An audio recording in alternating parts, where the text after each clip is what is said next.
Hola.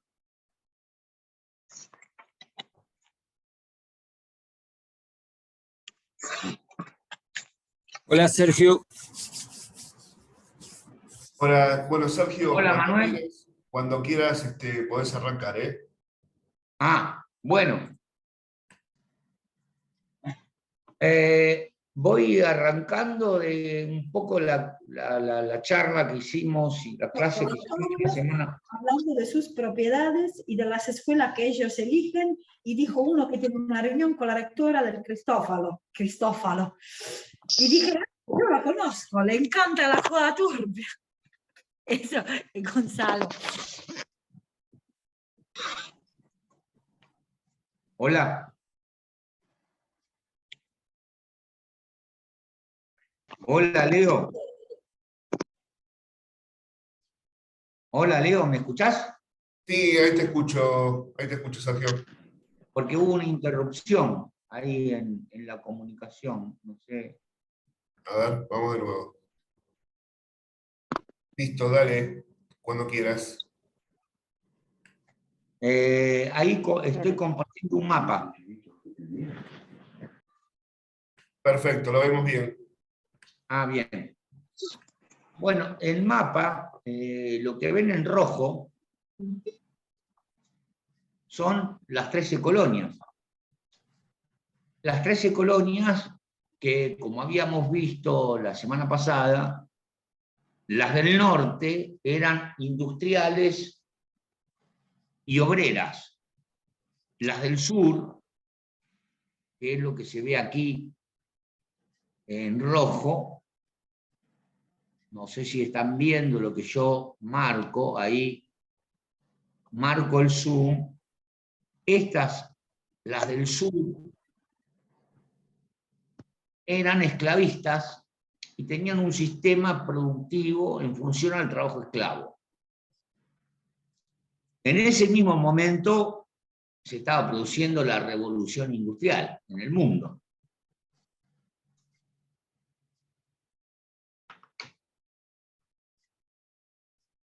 Las del norte, como vimos la clase anterior, eran de características industriales y pagaban al trabajo obrero. Tenían conceptos en términos de las variables que revisamos la clase pasada, totalmente distintas a las colonias del norte, del sur, que se basaban en un trabajo esclavo, donde generalmente producían té, café, y estaban relacionadas con la corona inglesa, a las que le vendían esos insumos baratos con trabajo esclavo.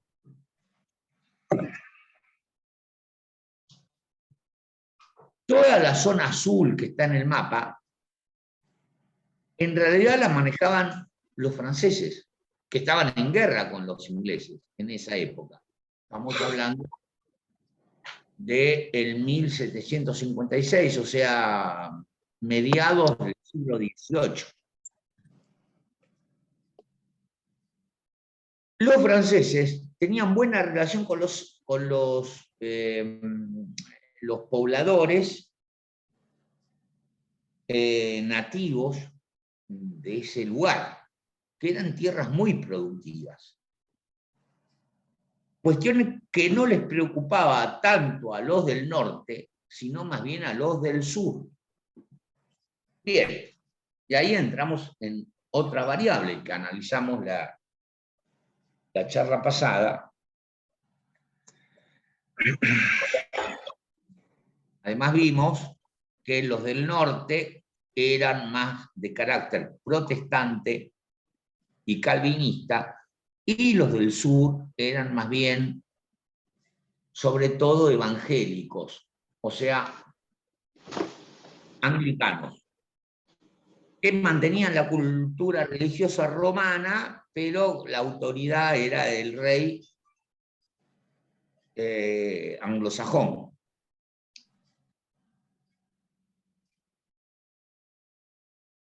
Y ahí se generó una aristocracia. Yo les sugiero que vieran, que hay una película muy buena de Hollywood, pero muy buena, se la sugiero a todos que la vean. Muy antigua, ¿cómo se llamaba? ¿Vos te acordás? Esa, los árboles mueren de piel, ¿no? Sí, donde trabaja. Lo que el viento se llevó. Esa es. Lo que el viento se llevó. Acá tengo una asesora ahí, acá conmigo. Es Lo que el viento se llevó. Lo que el viento se llevó es una película que les sugiero a todos que la vean, porque es lo que estoy contando acá y lo cuentan en película. Es una interpretación de Hollywood bastante interesante, por lo menos para verla. Ahora sigamos con esto. El problema es que los del norte veían que el sistema que los del sur habían armado con Inglaterra no les convenía, en absoluto. ¿Por qué no les convenía? Y porque era un sistema esclavista con baja productividad. Se basaba en tener esclavos para trabajar. Mientras que ellos, en la primera revolución industrial, veían que el trabajo era más productivo si se pagaba. Eso lo llevó a una guerra. En la guerra, que es la otra variable que yo había explicado en la clase pasada, en la organización de las sociedades, es una variable que siempre... ¿Cómo? Es una variable que siempre está presente en la organización de la sociedad, para bien o para mal, pero siempre está presente. Entonces,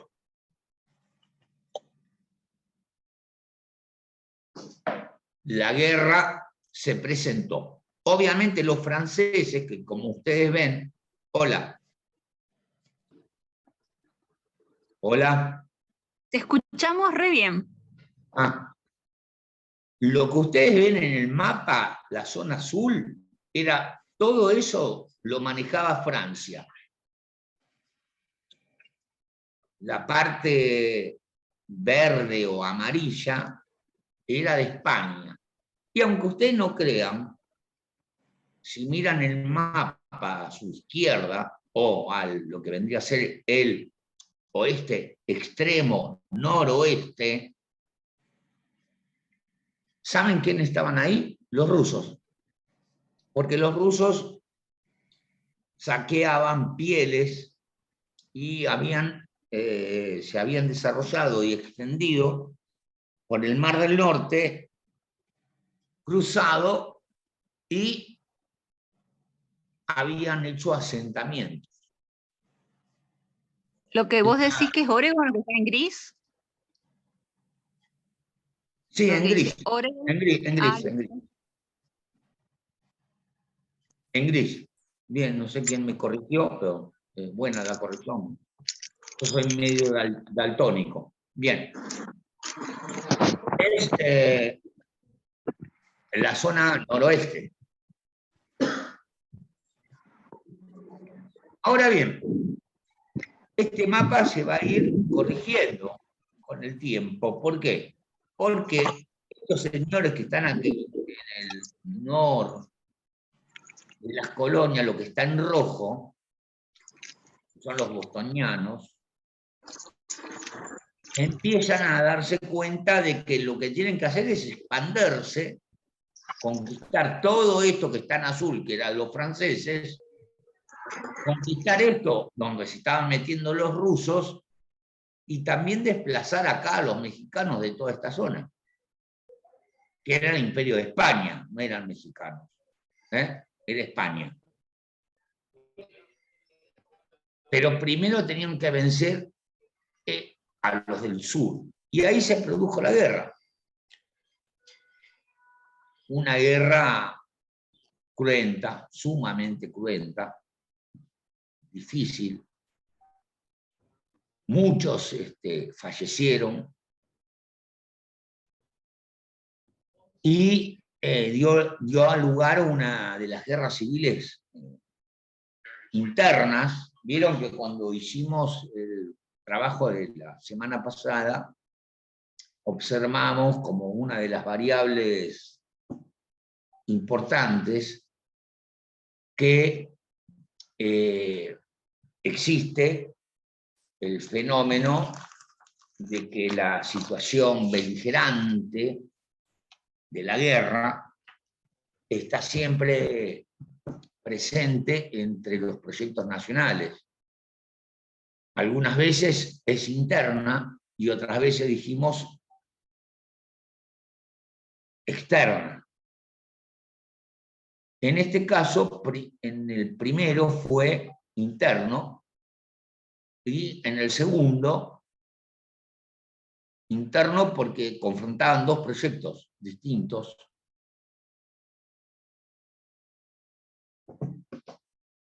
Acá vamos a presentar otro mapa.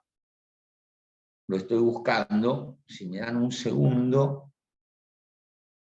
¿Dónde queda después de que el norte derrota al sur, y el norte derrota al sur porque es un proyecto económico, social y político distinto? Es decir, el norte es un proyecto industrial, no esclavista, y el sur queda derrotado y eliminado como referente ideológico para el proyecto nacional norteamericano. ¿Cómo? Oligárquico, agroexportador. Claro. Sin embargo, los franceses eran dueños de Luisiana. Ahí ustedes ven en el mapa. Hola. Te escuchamos bien. Ahí en este mapa que estoy mostrando, ven la variable Luisiana, todo el centro norte del continente, era de los franceses, pero los franceses y los españoles apoyaron al norte. ¿Qué hicieron luego? Cuando ganó el norte, la revolución, simplemente les compraron a los españoles la Florida, que es esta cosita que está acá. Muy importante porque eso hace al mar, al Caribe, esta península. Y luego toda esta parte, que como ven ustedes, acá hay un circuito de ríos que conecta con el Atlántico, con el Pacífico. Eso se lo compraron a los franceses. ¿Por qué se lo compraron a los franceses? Porque los franceses no tenían capacidad. Estaban en una guerra en Europa terrible. Esto ocurre, como dice en el mapa, entre 1804 y 1806.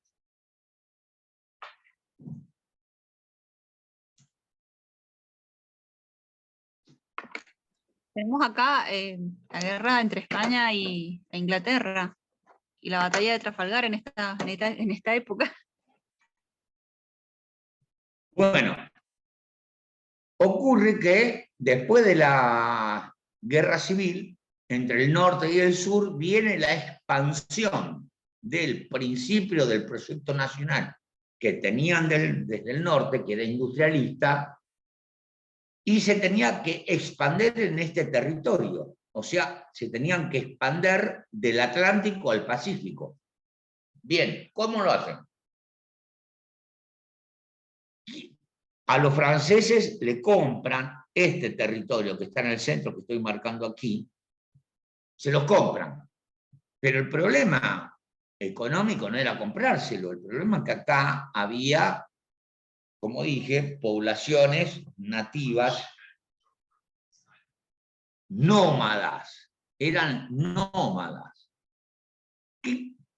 ¿Cuál es la diferencia entre sedentario y nómada? Y sedentarios son justamente los que producen y hacen industria. Es el urbanismo, es la ciudad. Los nómadas no necesitaban eso. Los nómadas se trasladan de un lugar a otro, ocupan lugares a veces no los ocupan, y era una complejidad. Los sedentarios de este lugar, del norte, advierten esa situación y dicen, tenemos que ocupar. ¿Y cómo ocupan esos lugares? Construyendo ciudades, como los romanos.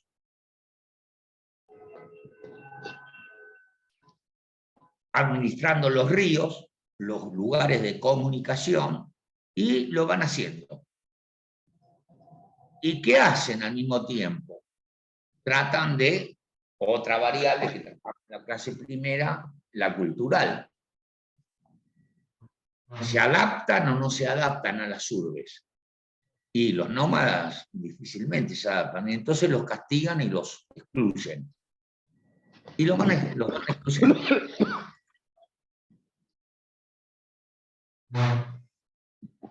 Y además de comprarle a los franceses Luisiana, luego la ocupan. Pero no bastaba con ocupar Luisiana para el proyecto nacional que tenían los bostonianos. Era necesario alcanzar la costa del Pacífico, que también. Y acá estaban, como ven en el mapa, los hispanos, o sea, nosotros, católicos, religiosos, que teníamos otra opción y otra idea. Y eso llevó a otra guerra. Por eso insisto que repasemos o repasen las variables que marqué en la primera clase. No siempre la economía, no siempre es la religión, no siempre es la variable ideológica, sino que hay múltiples variables que se van interactuando en la conformación de las naciones. El proyecto nacional norteamericano fue claro: abarcar desde el Pacífico. ¿Cómo? Podríamos decir qué pasó. Hay como silencio. No se escucha más a Sergio. Yo no lo escucho, Lorena. Yo lo escucho bien. Te estamos escuchando a vos ahora, Lorena. Perdón, me callo. Bueno, ahí vamos concluyendo la primera hora. ¿Está Walter? Hola. No, Sergio, Walter está la próxima semana. No, estás vos solo. Te estamos escuchando, pero no. No sé si Walter está por Zoom, creo que no, que hoy no podía. No, Walter iba a ir al aula de la facultad, pero no está, no pudo llegar aún. Ok, no, yo preguntaba para ver si me escuchan, porque si no sé cómo, si estoy hablando como loco solo, digo. Se escucha perfecto, Sergio, no se cortó nunca. Sergio, se escucha perfecto. Nosotros te avisamos si no se llegara a escuchar. Bien. Entonces, repasando, ¿ven el mapa que estoy presentando? ¿Se ve? Sí. El centro, este centro de Luisiana, donde dice, esto era de los franceses, los bostonianos que le ganaron la guerra a los del sur, que era la oligarquía, que vivía del esclavismo, le ganan la guerra con millones de muertos y vienen por los franceses que estaban acá. Pero los franceses no tenían una instalación en el centro de Estados Unidos, muy importante.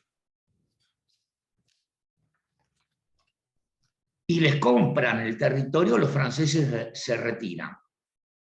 Y entonces los bostonianos inician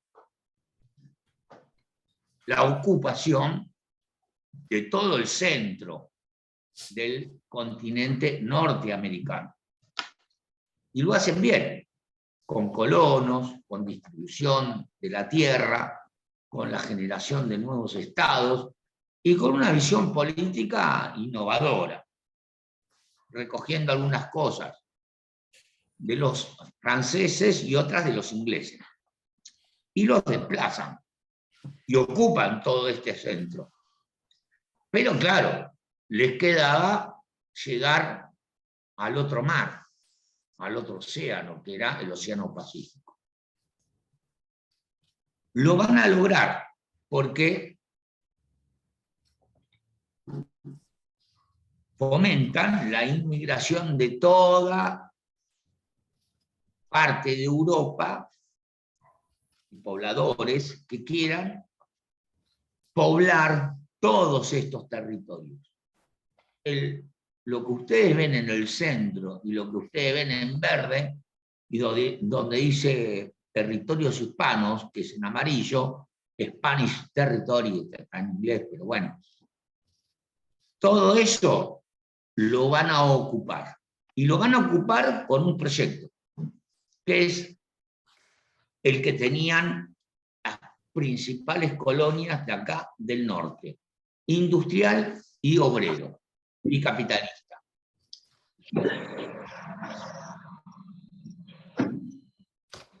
Además, van a lograr extender redes de ferrocarriles de este lugar a este lugar y de este lugar hasta este otro lugar.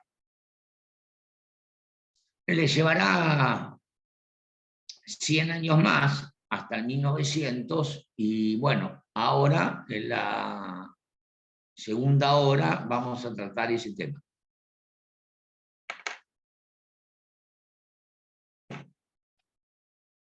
Con la guerra con México y cómo México pierde ese territorio que ven en blanco, es lo que estaba en el otro mapa, que figuraba como territorio hispano. Todo ese territorio se pierde y vamos a ver cómo. ¿Hacemos alguna pregunta? No sé. Y ponemos 10 minutos. Hola.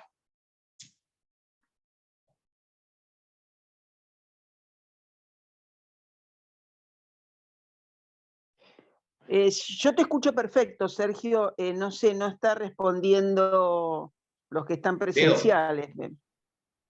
A ver, Leo.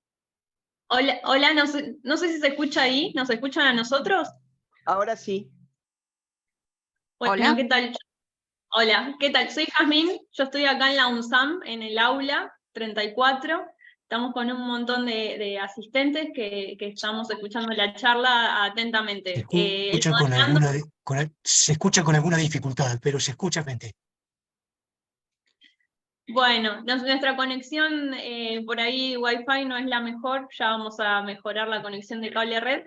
Pero bueno, está moderando Leo el Zoom. Sí. Jazmín, yo escucho perfecto. Puede ser que también no sea la conexión de ustedes, sino la de cada uno de nosotros.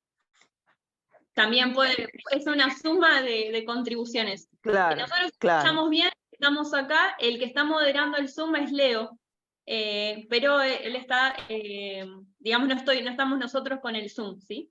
Por eso no estamos contestando, pero nada, estamos escuchando bien, perfecto la clase. Muy bien. Entonces, ¿hay preguntas? Tanto de los que participan por el Zoom como los que están presenciales. No, yo por lo menos no tengo ninguna pregunta, está todo muy claro. Perfecto, sí, la verdad que clarísimo, Sergio. Yo la verdad que avanzaría, porque es muy lineal el análisis y lo hiciste muy, muy llevadero y muy sencillo, así que yo seguiría.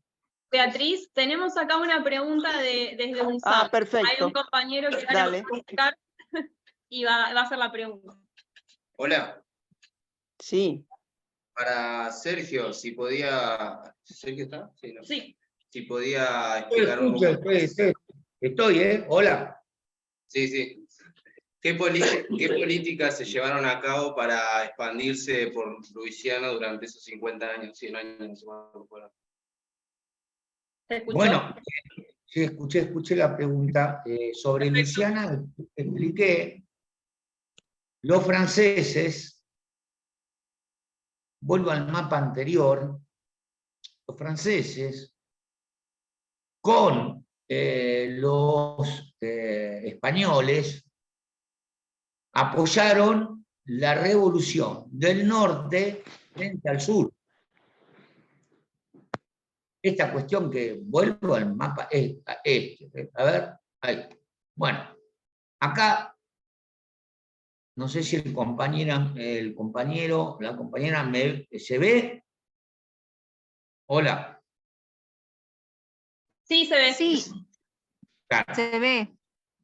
Estas ciudades del norte eran, insisto, industrialistas, antiesclavistas, y estaban entrando en la revolución industrial. Entre tanto, esta del sur eran esclavistas, necesitaban mucha tierra y esclavos. Se produce la guerra, una guerra fratricida enorme. Se mataron entre esto del norte y esto del sur, murió mucha gente. Ahora, los que ganaron son estos del norte, porque estos producían cañones. Por eso les decíamos, bueno, una película interesante para que vean, era, ¿cómo se llamaba? Lo que el viento se llevó. Muy importante, véanla. La están dando ahí en los canales de Cine Canal. Y si no, la bajan por YouTube. Véanla, muy importante esa película.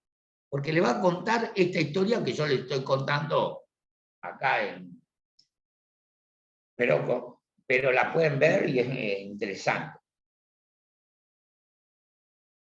Ahora, cuando se resuelve esta cuestión, ya viene a resolver, acá ven el mapa al lado, acá estaban los británicos y estaban los franceses y estaban los españoles. Era la globalización, estaban en una guerra mundial. Dicen no la primera, una guerra que, como señalé la clase pasada, era anterior y que fue en realidad una guerra mundial.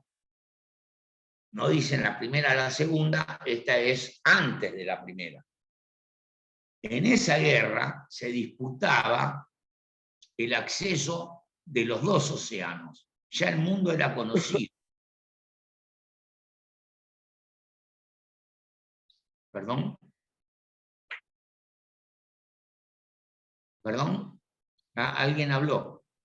No, me parece que tosieron, Sergio, sí. Bueno. En esa guerra, acá donde dice británicos, terminan perdiendo todo ese espacio a manos de españoles y franceses. Dice, presenta este nuevo mapa. Estamos hablando ya del siglo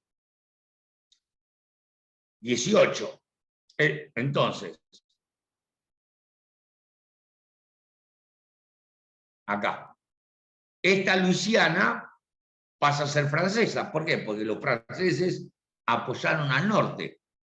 Simplemente lo que hacen los bostonianos es le compran Luisiana a los franceses y la Florida a los españoles. Como digo, restaba esto donde ustedes ven en el mapa, los hispanos.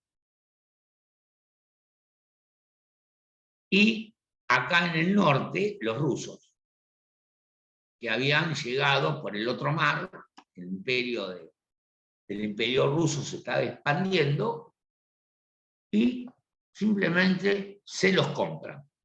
Se los compran en términos monetarios. Pero además empiezan los bostonianos a diseñar un proyecto nacional que van a cubrir con ferrocarriles desde la costa atlántica a la costa del Pacífico, tanto en el norte como en el sur, y además a desplazar a todas las oligarquías, tanto hispánicas como anglicanas de esta zona y empiezan a irradiar el proyecto económico productivista basado en la idea de que la productividad se genera a partir de las maquinarias y de un proyecto capitalista generando producción. Esto va a generar en todo este continente, en Norteamérica, una evolución de las variables económicas y políticas enormes, tanto que va a irradiar al mundo. En la segunda hora veremos cómo se produjo esta cuestión. Y así hacemos un recreo de 10 minutos. Hola. Hola, Sergio. Bueno, si te parece, hacemos el receso entonces. 5 minutos, 10. Sí, hagamos 5 minutos que se van a extender probablemente a 10, si te parece. Bueno. Hacemos hasta menos cuarto.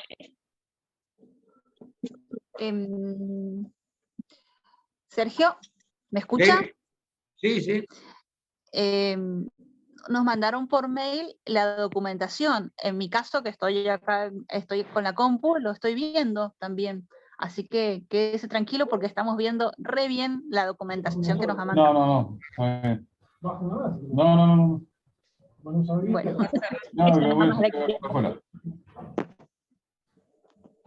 ¿listo?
Hola. Hola, Sí. acá estamos. Hola, estamos acá también. Hola. Hola, Leo, Beatriz, ¿me dicen cuándo empezamos la segunda hora? Ahí Si Jazmín. Jazmín está coordinando, me parece, pero yo ya me parece que estamos en horario. Sí, acá estamos todos. Arranquemos, si te parece, Sergio. Bien. Bueno, entonces decía la revolución entre el norte y el sur de Estados Unidos son dos modelos y proyectos de país distintos. El primero, el del norte, era industrial y el del sur era oligárquico y necesitaba tierras y esclavos. En la guerra se resolvió, obviamente los que fabricaban cañones ganaron, que eran los del norte, que tenían capacidad bélica y capacidad militar y de organización. Esa superioridad productiva les dio para ganar la guerra. Pues le ganaron y conquistaron toda esta parte. Ustedes pueden ver acá en el continente, donde dice United States. Hicieron Estados Unidos, pero de esta parte nada más. Ahora les quedaba Luisiana, que era todo el centro. El centro de Estados Unidos tenía una característica. Lo que ustedes ven son ríos importantes y sistemas de comunicación. Y además tenían poblaciones nativas, nómadas. ¿De qué vivían esas poblaciones? Vivían del búfalo. Los perseguían, los cazaban, los sacrificaban, se alimentaban de las proteínas que el búfalo tenía, con las pieles construían sus carpas, o sea, su hábitat, con los huesos construían sus armas y sus utensilios para sobrevivir. Y entonces los de aquí dijeron, bueno, eliminemos al búfalo. No solamente eliminemos a las poblaciones originarias, sino si le eliminamos al búfalo, va a ser más sencillo ocupar todas estas tierras acá del centro, que fue como esta zona del este se proyectó sobre el medio oeste, que es este. Y se proyecta exterminando al búfalo. Y lo hacen. Al exterminar al búfalo, las tribus, bueno, un término que a mí no me gusta mucho utilizar, pero bueno, las poblaciones nativas nómadas se vieron muy complicadas, sumamente complicadas, porque su insumo, el elemento básico con las que sobrevivían en toda esta zona, fueron prácticamente exterminadas. Ahora, además, al hacer todo esto, los bostonianos tenían otro proyecto, que era llegar hasta aquí. Pero para llegar hasta este lado, que es el océano Pacífico, tenían que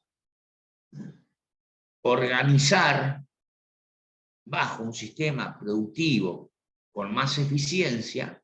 Más eficiencia es que el trabajo humano, a través de la máquina y absorbiendo energía, como dijimos en la clase pasada, pueda generar más energía o transformarla en la energía que se necesita. Y lo hicieron, conquistaron todo esto, eliminaron a los búfalos, a las poblaciones nativas y nómadas, y además transportaron sistemas culturales que eran mejores o distintos a los que tenían los pobladores que estaban aquí. Pero eran nómadas, se transportaban de un lado a otro siguiendo a los búfalos. Estos de acá le dijeron, miren, ya no persigan a los búfalos porque pueden sembrar la tierra, podemos hacer caminos, podemos hacer ferrocarriles, que comenzaron a hacer, y van a vivir mejor. Y si no les gusta, bueno, les ponemos el fusil, ¿no? Y así lo hicieron, ¿eh? Con fusiles, inventaron, por eso digo, las variables, ¿no? Las variables clave que charlamos en la clase pasada, el Winchester, ¿no? Un fusil de repetición, y si no, la ametralladora, que también funcionaba y muy bien, sobre todo frente a las caballerías que sí manejaban estos que estaban acá en el centro, los de Luisiana. Y entonces los empujaron o los limitaron, y fue una guerra también muy importante, un acontecimiento bélico. Por eso puse, bueno, acá no tengo el pizarrón, pero bueno, ahí los que estuvieron en la clase pasada, recuerden que entre las claves de la formación de una nación existen situaciones de beligerancia internas y externas. En el caso de la formación de Estados Unidos, esta fue una guerra clave. Desplazaron a toda la población aborigen, primero pagándole a Francia sus servicios para la independencia, y luego eliminaron a los indígenas que ocupaban todo el centro del continente norteamericano. Luego quedaban dos. Uno al norte, sur, uno al norte, noroeste, que era Rusia. Se lo compraron. Le pagaron al zar de Rusia, del zar de Rusia, que es un César romano, y le pagaron en oro. Y como el Imperio Español todavía no quería ni entregar la Florida, ni todo su dominio sobre el territorio español en el lado californiano, simplemente le declararon la guerra. Una guerra que ganaron, nuevamente.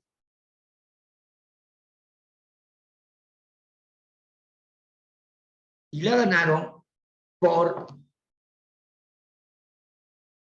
la excelente productividad del trabajo que habían logrado industrializando toda esta zona. Incluso sometiendo a los del sur, porque los sometieron los del norte a los del sur, que los del sur eran una oligarquía, así como acá en la Pampa Húmeda, que todavía existe. Pero los del norte en Estados Unidos sometieron a los del sur, y muy mal, con cosas aberrantes, pero los sometieron.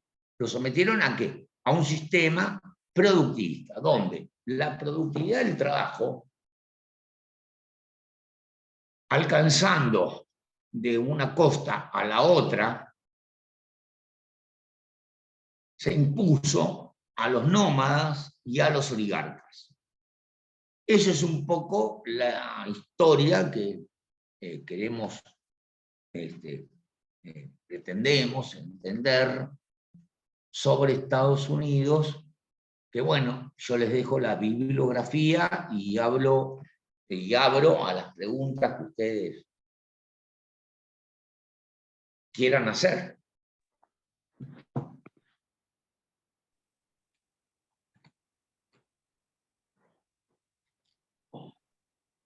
Sergio, tenemos una pregunta acá.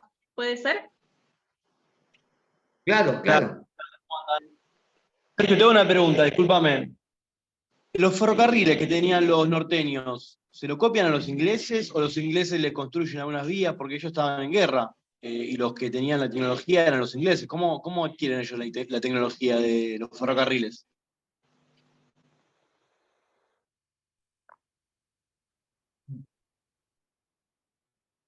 ¿Se escuchó?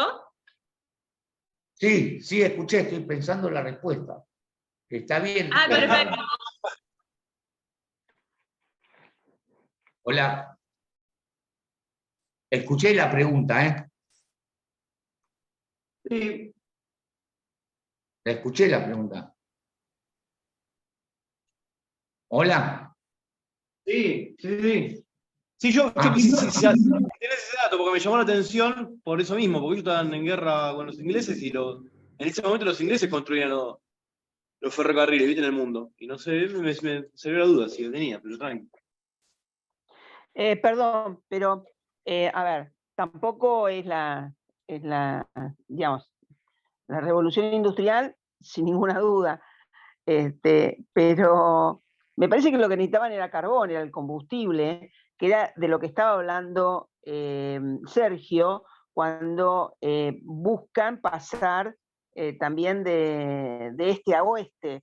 A ver si eso te parece que es correcto, Sergio.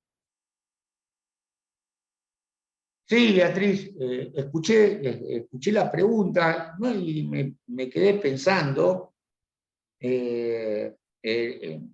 porque la pregunta es muy inteligente. Y yo creo que simplemente el norte decidió un sistema industrial. Y cuando una sociedad decide escoger un sistema industrial sobre un sistema oligárquico, finalmente copia o obtiene los mecanismos para desarrollar la industria. En el caso que estamos analizando, recursos naturales le sobraban, recursos humanos también, porque el norte, las colonias del norte, eran culturalmente la mejor cultura de Europa, se iba, porque Europa estaba en un proceso sumamente oligárquico, y que después deriva en el colonialismo, y en dos guerras fratricidas enormes, y entonces la mejor gente, digamos, de Europa se va y vive ahí, y puede vivir bien, y puede desarrollarse y generar su conocimiento. Y lo que no sabía lo copia. Es una idea, no es una respuesta. Idea. Sí, a partir de que tenían cañones, fusiles, ametralladoras, hacer el ferrocarril con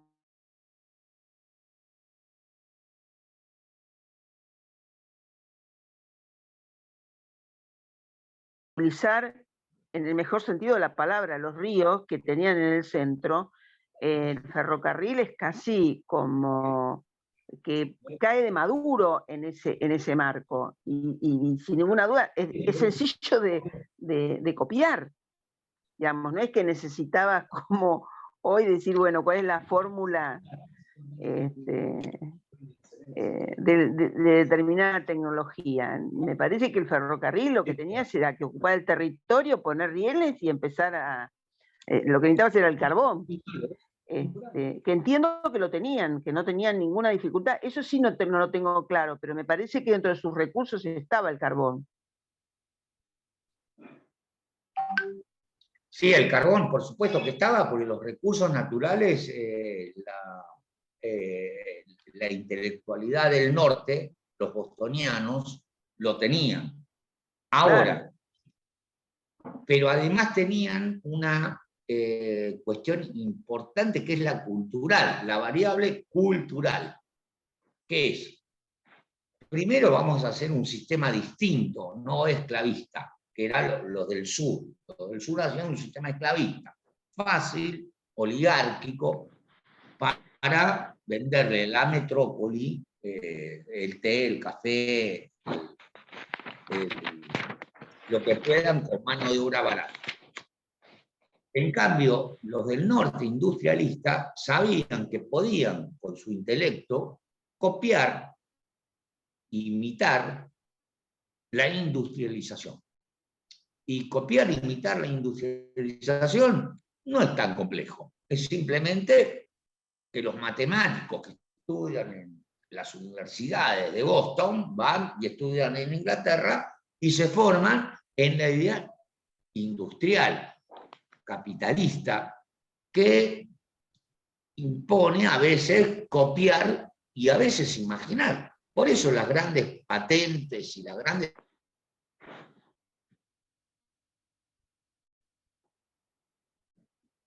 les facilita construir los ferrocarriles.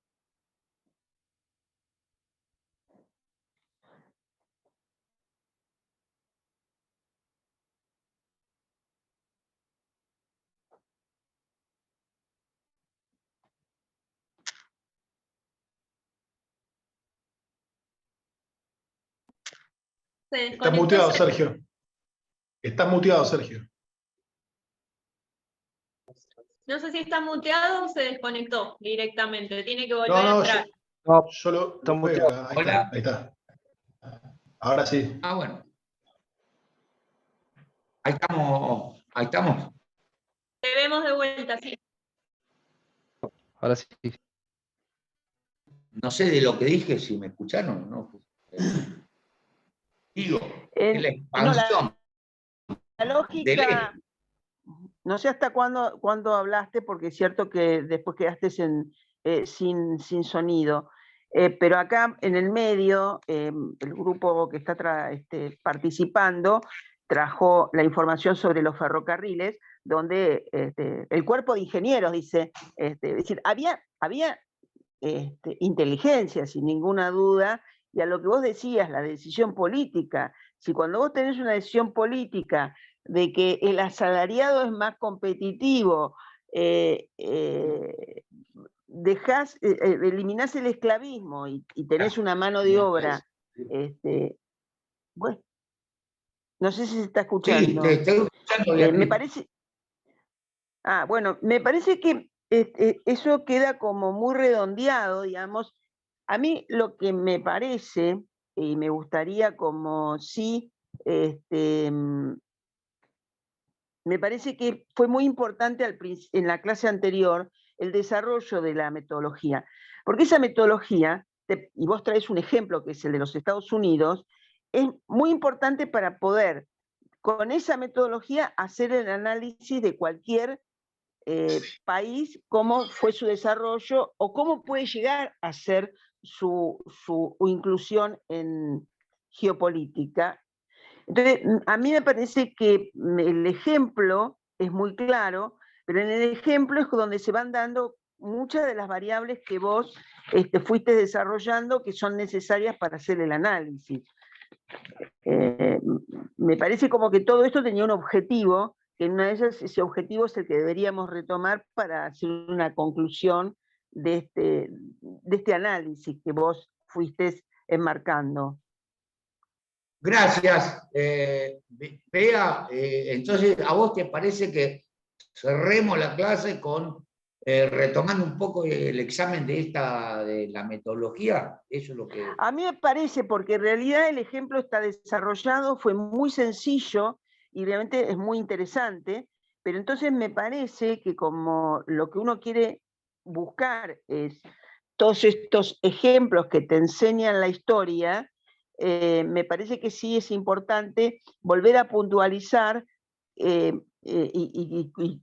claramente se da el de la beligerancia sin ninguna duda, se da el de los recursos naturales, se da un territorio rico, un territorio con ríos, es decir, cómo de la colonia pasaron digamos, esto de la compra de los terrenos, en realidad inclusive, digamos, hubo guerras, pero también hubo cuestiones pacíficas que fueron, bueno, enmarcadas en este proyecto industrial.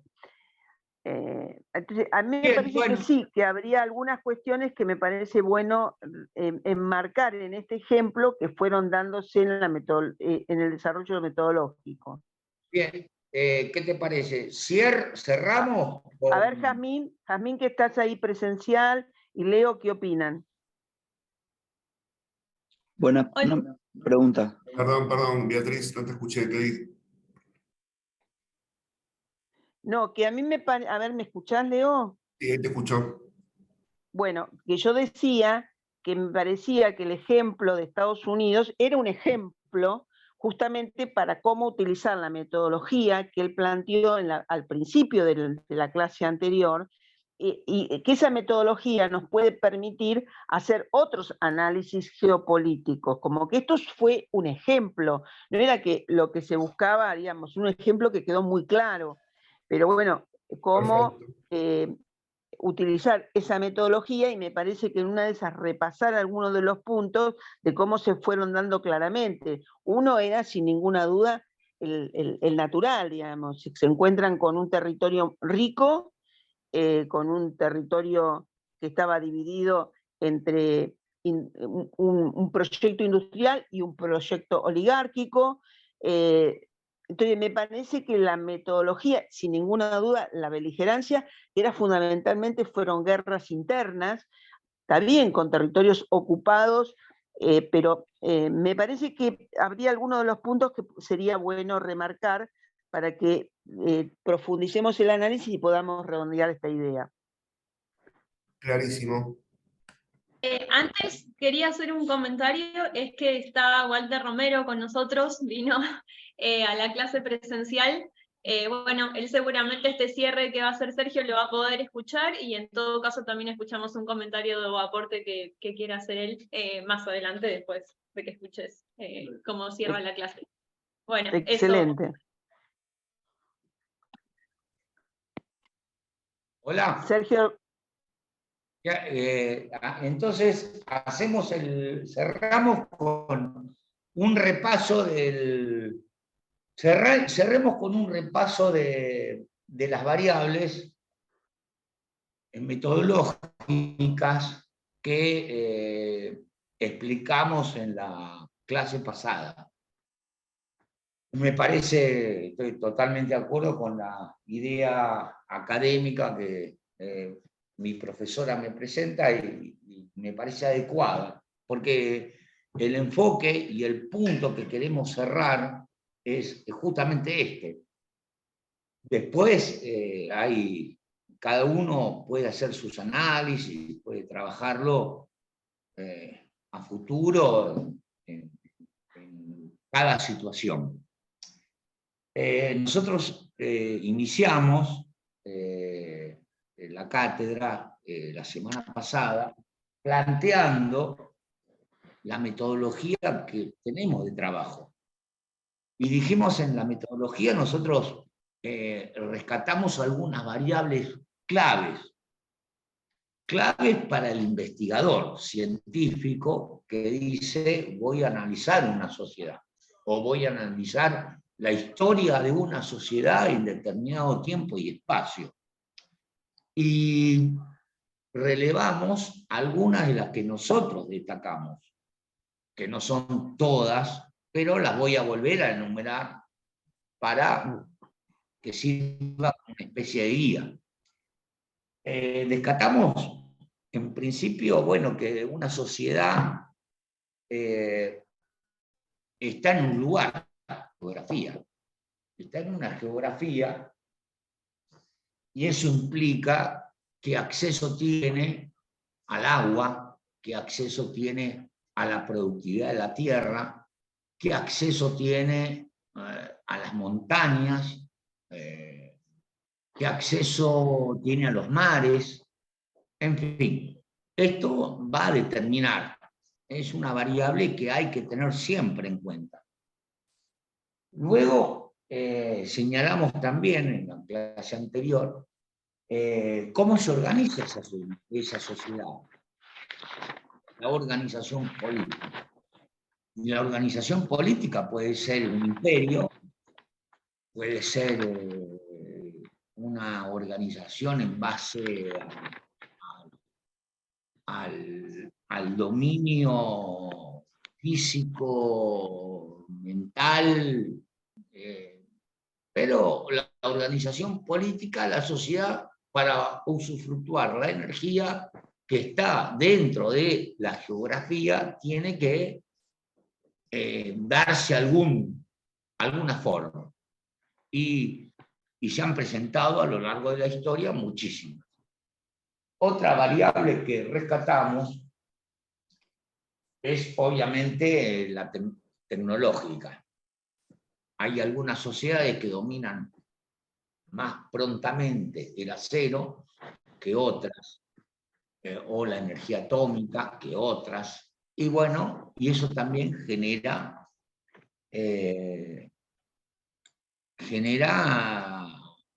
situaciones que en la geopolítica se tienen que contemplar. Otra cuarta variable que destacamos es la bélica. Durante muchos años en la historia, particularmente en Euroasia, y cuando hablo de Euroasia estoy hablando del continente más importante de los 7 continentes del mundo, las llanuras fueron dominadas por caballerías. ¿Por qué? Porque los caballeros mongoles se transportaban rápidamente, y comían de sus propios cabalgaduras. Además, habían inventado una cosa que ahora no se habla, o se habla, que es la guerra psicológica. Los caballeros mongoles eran muy diestros en el arco y en la flecha, porque eran chiquitos y montaban, y además habían inventado el estribo. El estribo les permitía sentarse sobre sus cabalgaduras y con el arco compuesto, que no era el arco inglés, era un arco compuesto de cueros, madera y hueso, cortito, y subidos a sus caballos, tiraban flechas y misiles a larga distancia. Pero además viajaban con sus mujeres y sus hijos, y armaban, eran nómadas, y se alimentaban de sus cabalgaduras. En toda la estepa eurasiática era muy importante. Los mongoles tuvieron el imperio más grande, uno de los imperios más grandes del mundo. Pero terminó ahí. Gengis Khan invadió China y no logró tecnología como para proyectarse en los mares. Eso lo logró la península euroasiática. La península euroasiática, ¿de dónde? De Occidente. Es decir, España, Inglaterra y Portugal, que desarrollaron no un sistema muy bueno como los mongoles, sino un sistema acuático. Podían recorrer los mares. Entonces, ahí vemos como la cuestión tecnológica ibérica es sustantivamente importante cuando uno analiza la geopolítica. Pero luego vamos a otra variable que rescatamos la clase pasada, que es la organización económica. Y la organización económica es sustantiva. No existe sistema que tome energía de lo que Dios nos dio y arroje mejor energía si no tiene un buen sistema productivo. Y acá volvemos y analizamos el caso del norte contra el sur. Para eso pusimos este ejemplo y podemos poner otros. Y la idea nuestra es que ustedes tomen estas variables como para analizar en sus distintos y diversos trabajos, interpreten cómo viene el mundo hoy, cómo el peronismo debe contestar a esa situación y cómo cada uno de nosotros como militantes tenemos que trabajarlo. Finalmente, otra variable que rescatamos es, bueno, los sistemas de comunicación, que están muy entrelazados con todos los otros. No hay logística sin comunicación, y no hay comunicación sin logística, y no hay sistema de producción que no tenga una o dos de estas variables que destacamos. Y bueno, compañeros, con esto yo cierro y espero más o menos haber redondeado lo que Beatriz me planteaba. Sí, creo que sí. Creo que también en la parte geográfica, no solamente los recursos que, por ejemplo, en Argentina tenemos, sino si estás en el sur del mundo, ¿no? Un poco para inferir sobre nuestro territorio. Pero estando Walter, me parece que sería bueno alguna intervención de Walter que redondee todas estas ideas. Jazmín, Leo. Hola, Beatriz. Sí, ahí se está acercando Walter. ¿Qué tal? Buenas tardes. Bueno, me faltó buena parte de la exposición, llegué muy tarde, como para poder redondear. Yo lo que agregaría es la idea del curso en general, que es que el pensamiento peronista es capaz de crear un modelo económico que sirva para la felicidad del pueblo y la felicidad de la nación. O sea, me parece que ese es el espíritu de este curso, y al que cada uno está aportando desde si tomamos la teoría de la ventaja comparativa, desde lo que mejor conoce. Bueno, por eso, me parece que lo dicho por Beatriz y Sergio es consistente. Digo, no tendría yo mucho que agregar. Yo en la próxima clase voy a dar un tema de la influencia de las religiones monoteístas en la economía. Escala global, universal, local. Bueno, creo que es un tema que en estudio. No voy a dar una cosa terminada, pero como todas las cuestiones que queremos hablar en este curso, los vamos completando con el aporte de los asistentes. Es esa la forma de generar conocimiento. Así que bueno, yo...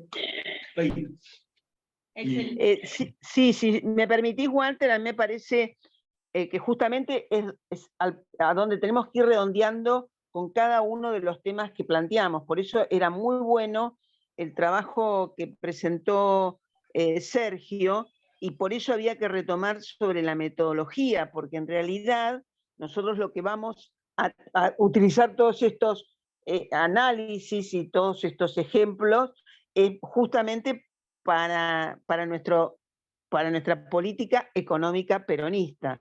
Entonces, ¿y desde dónde están los fundamentos? Sin ninguna duda, dentro de un territorio y dentro de una geopolítica porque justamente lo que decía Perón, la importante es la política exterior. Entonces, ahí es donde me parece que en cada tema que vayamos abordando, lo que tenemos es que redondear sobre lo que nosotros tenemos como objetivo, que es clarificar, facilitar el pensamiento sobre qué es un modelo peronista.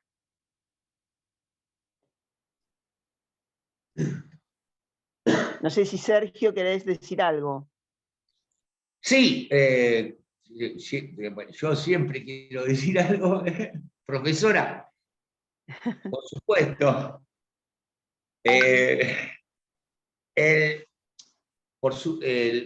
La idea es el mundo se desarrolla y el proyecto peronista tiene que situarse en ese mundo. Como iniciamos, dijimos, el creador nos da energía y depende de cómo cada proyecto nacional absorbe esa energía y la mejora. La transforma, solamente la transforma. No podemos generar energía donde no existe. Por eso digo, cuando algunos señalan que el litio o el petróleo puede salvar a una nación o a un proyecto nacional, es simplemente una tonta idea de algunos que no tienen capacidad de análisis. El tema es cómo nos visualizamos como proyecto nacional en el contexto mundial. Con esta idea quisiera cerrar, ¿no? Sí, Sergio, permitime decir algo. Walter, ¿puedo decir algo? Hay una pregunta que viene circulando, que es decir, ¿cómo se ponderan estas variables? Que en realidad estas variables que planteó Sergio de entrada como la metodología a seguir para el análisis, no son las únicas, o algunas sirven para un análisis, para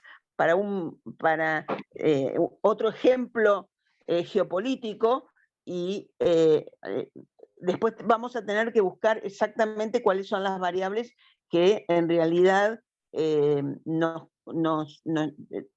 como nos convirtimos en una nación argentina. Entonces, me parece que cuando se habla de ponderar, sin ninguna duda, si vos estás en el sur del mundo y tenés una geografía complicada, bueno, creo que no tenés muchas posibilidades desde el punto de vista de un desarrollo productivo como el que ha tenido la Argentina.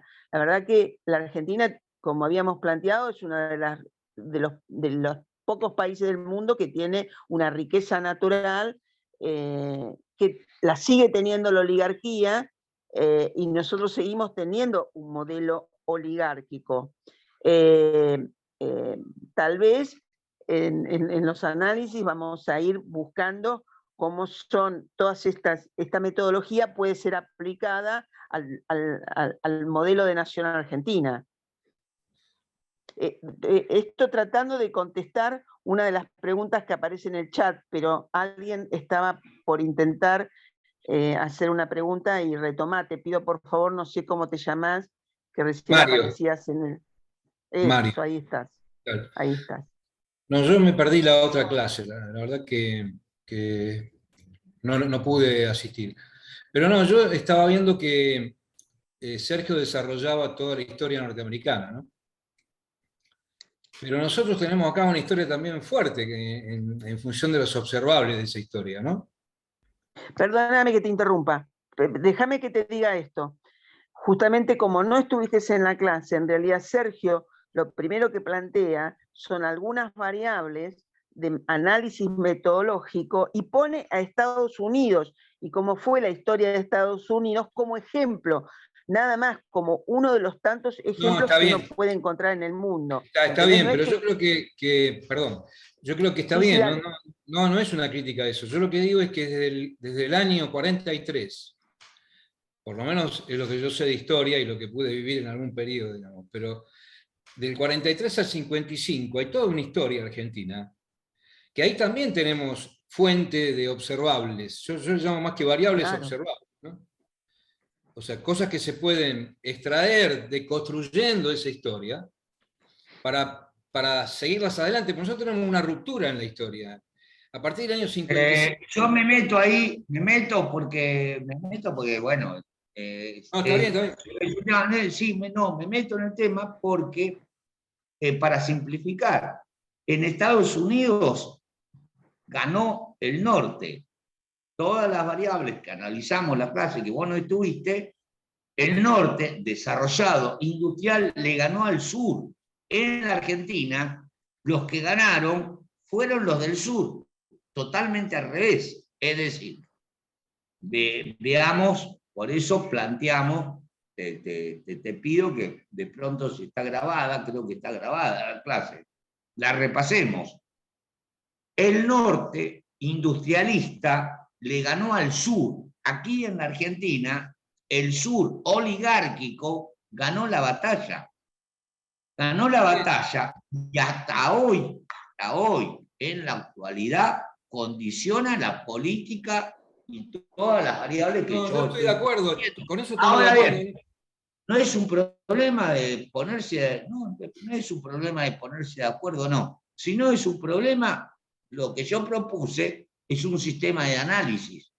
Está bien. Si vos no estás de acuerdo con las variables que yo propuse, decime que no estoy de acuerdo. No se trata de eso. Además dije en la primera clase que estas variables pueden ser ampliadas o defectadas. Es un tema para analizar. Eso nada más que eso. Está bien, pero escuchemos a Mario. Perdón, ¿cómo? Escuchemos a vos, Mario, habla. No, lo que yo no es una crítica lo que yo hago, ¿eh?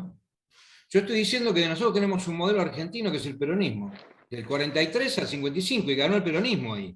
Que después, históricamente, caemos en esto que estamos viviendo, estoy de acuerdo. Pero que nosotros podemos abrevar de esa historia del 43 al 55. Eso nada más. No me parece para nada mal que se hable de Estados Unidos. Porque yo creo que Argentina también tiene algunas cuestiones que en ese periodo de tiempo se tomaron como ejemplo de Estados Unidos. Pero eso era nada más. Sí, pero no es el objetivo de la clase. El objetivo de la clase es ver. El objetivo de la charla era analizar cómo los pueblos desarrollan su proyecto nacional. Ese era el objetivo. Bien.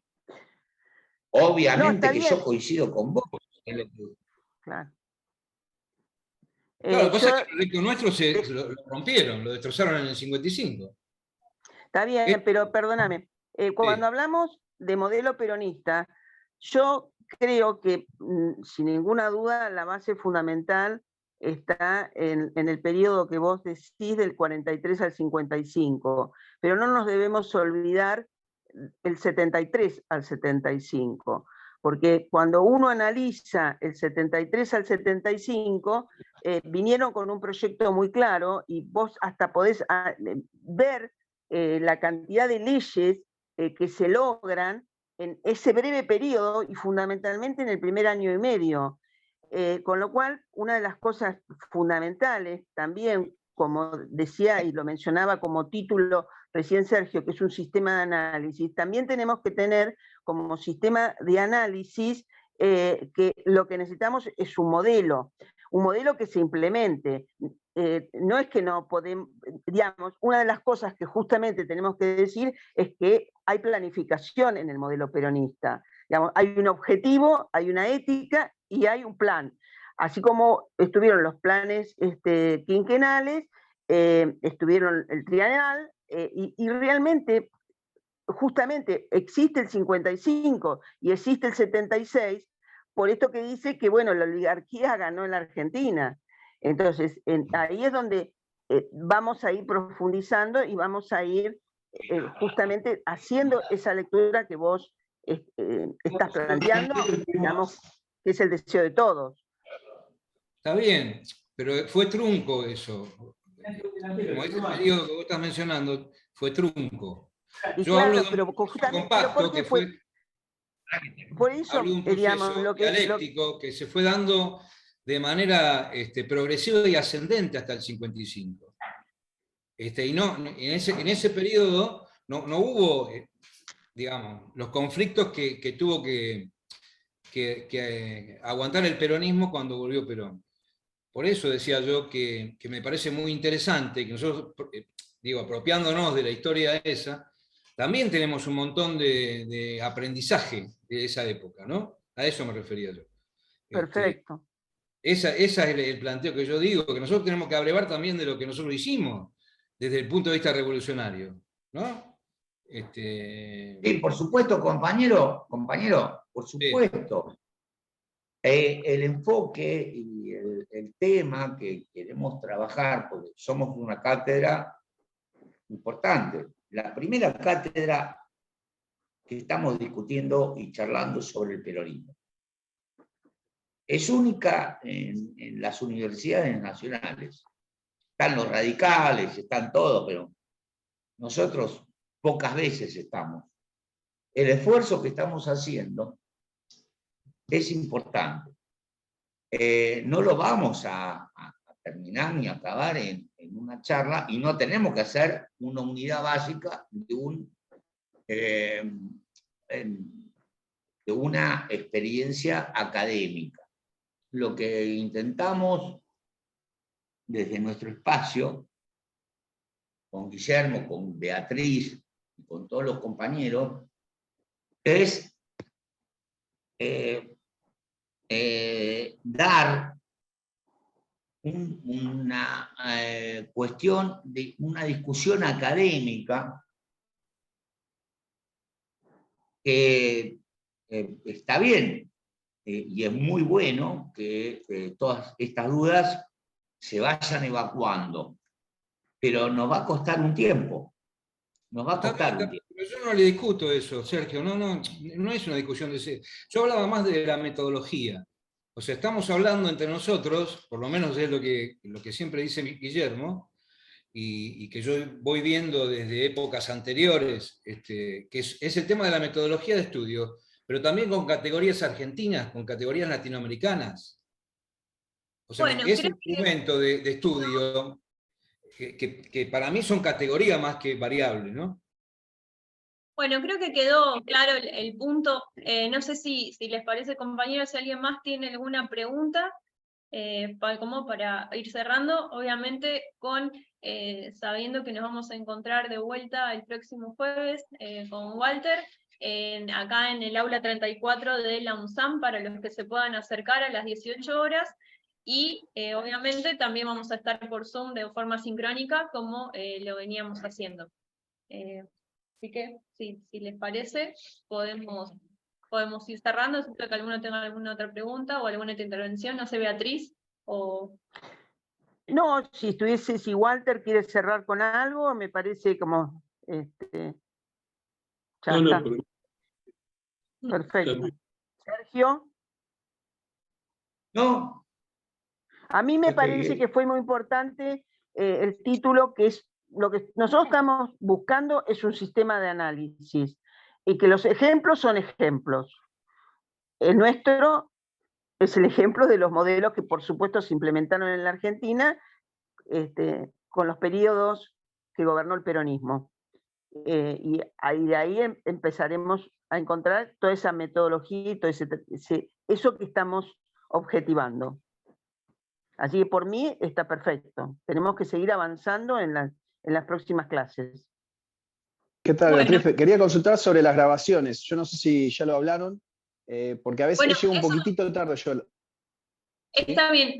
Todos estamos en el mail que les envía Leo, con el que tenemos el link y les avisa el aula. Los interesados en tener las grabaciones de la clase, manden un mail a esa dirección y se le envía el link, ¿sí? Así va a ser como pueden acceder a los videos de las clases grabadas. Excelente, bueno, gracias. No, gracias a vos. Bueno, les agradecemos mucho a todos por la participación, los esperamos la próxima semana. Nos despedimos a Sergio, a Beatriz y a Walter, les agradecemos la presencia y la clase tan interesante y que nos brindaron. Muchísimas gracias, compañeros. Buenas noches. Gracias, buenas tardes. Hasta el jueves. Gracias. Chao, gracias. Chao, compañeros, compañeras. Chao. Un gusto, hasta luego.